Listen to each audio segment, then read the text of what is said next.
Are you trying to get a job in an industry that you don't have any experience in, or are you just fresh out of school and this is your first time getting a job, so you don't have any real experience?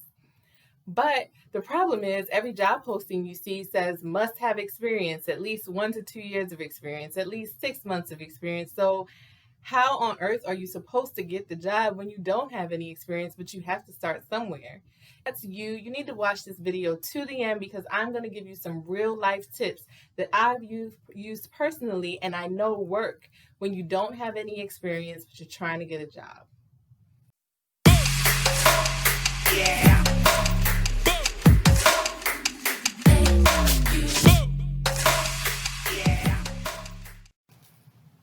So I'm gonna be real with you guys. When I graduated law school and I was looking for my first job as an attorney, I was so frustrated by this question. How am I supposed to get a job when I don't have any experience? Now, most of the job postings that I saw when I was looking for my first real job as an attorney required 1 to 2 years of experience, even for entry level positions.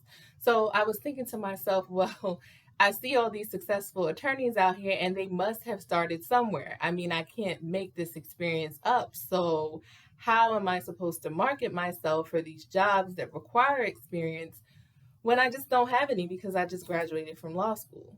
So, this video, I'm going to run through tips on what you can do to overcome this obstacle. Let's get right to it. Okay, so you may not have experience, but you do have something of value, but you just need to identify what you have of value to present to that particular position. So let me give you a concrete example. When I was looking for my first job as a lawyer, I didn't have experience outside of internships, but I did have unfettered access to Westlaw. A lot of you are probably saying, what is Westlaw?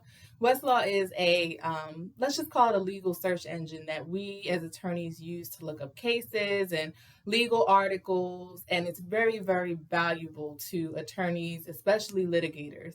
So when I was applying for civil litigation employment discrimination jobs, I knew that I had unfettered access to Westlaw through my law school still. And that was something that could be very valuable to employers, especially some of the smaller firms that I was applying to.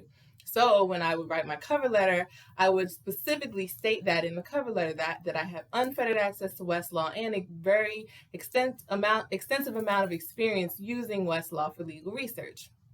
I will tell you that the first small law firm that hired me pointed that out in my interview and asked me about it, and I was able to explain what I would be able to offer them through my unfettered access to Westlaw to help them as an associate attorney doing a lot of legal research. So in your industry, whatever that industry is, think about it. Look at the job description and see what they're asking you to do.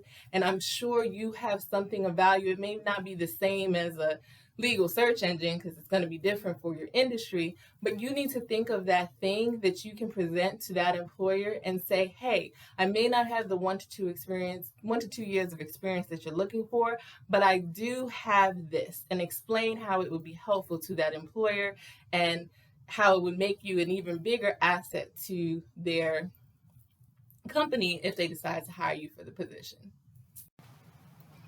Okay, so that was just one example of how you can use something that you have of value in lieu of the experience and explain that to an employer and hopefully make yourself more marketable for a position, even if you don't have the experience that they're asking for.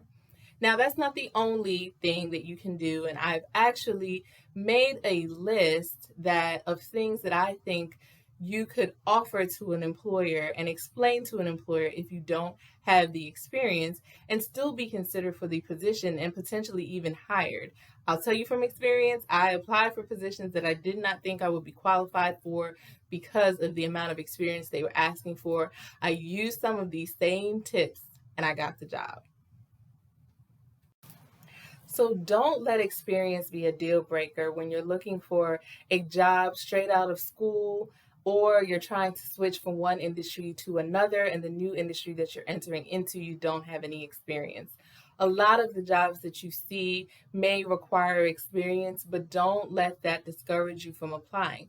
Now, of course, let's be honest, if the job is asking for 10 years of experience, that may not be the job that you want to start with, not just because you don't have the years of experience, but also you don't want to enter into a job that you're really not qualified to perform.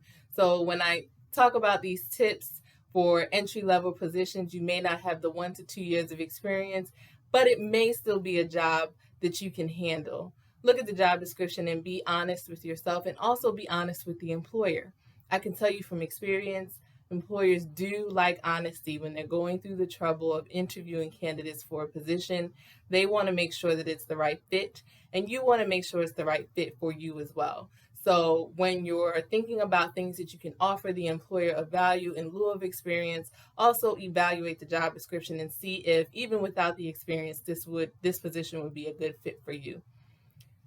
With that being said, go out job hunting. Do not be discouraged by years of experience. If you're looking for an entry level position and it seems like it just doesn't exist, be a little creative. If you don't have those years of experience, offer the employer some other things of value that they may overlook somebody who does have the years of experience, but take the information that you have given them about what you can offer the company and see that as more valuable.